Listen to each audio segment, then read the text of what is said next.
Grundlæggende så er testen jo bygget op med maske på, man er ude og sidde på cyklen, og jeg vil tage jer igennem her efter introen, hvad er det, som jeg kommer igennem, og så får vi et par læringer til sidst. Håber I vil kigge med. Det tager 5 minutter, tror jeg, og så er vi på den anden side.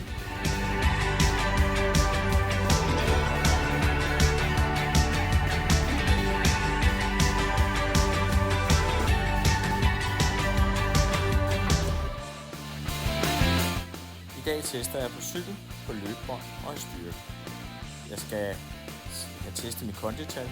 Jeg skal have testet min fedtforbrænding. Hvor god er jeg til at forbrænde fedt under fysisk aktivitet? Hvor stærk er jeg?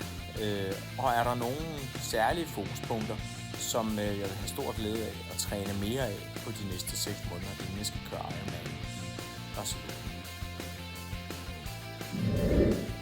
Cykeltesten foregår ved, at modstand i cyklen langsomt stiger. På skærmen kan Mikkel følge med i min performance. Han kan måle min udånding, og ud af det kommer en masse interessante data, som vi skal analysere på senere.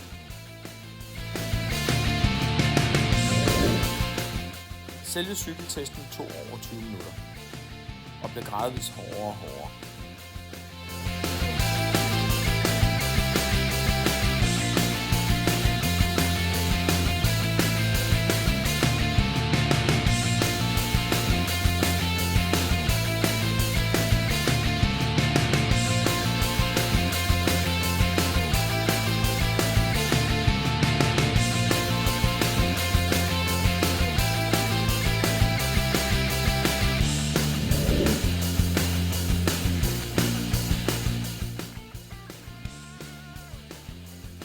Så var det tid til løbebånd.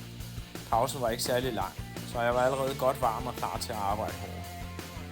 Her går testen på, at man løber med 1% fast stigning, og med hver andet minut sætter Mikkel hastigheden op.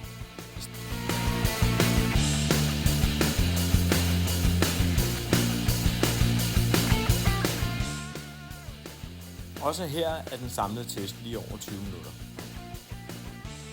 Arbejdsindsatsen bliver gradvist hårdere og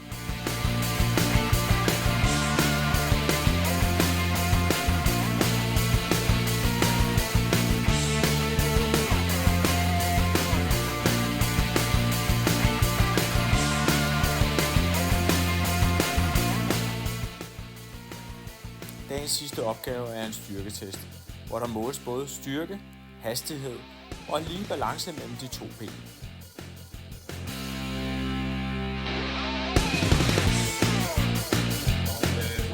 Så er vi tilbage i værkstedet her med cyklerne. Læringerne, som kom ud af den test, vi lige har set her, giver mig nogle grundlæggende gode ting at arbejde med.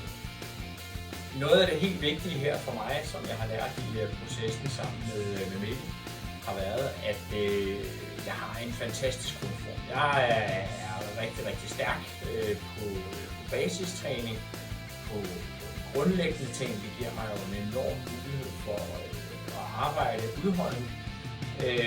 Men som citat, den gamle træner sagde til mig, Dian, du har et fantastisk bundniveau, meget, meget højt bundniveau.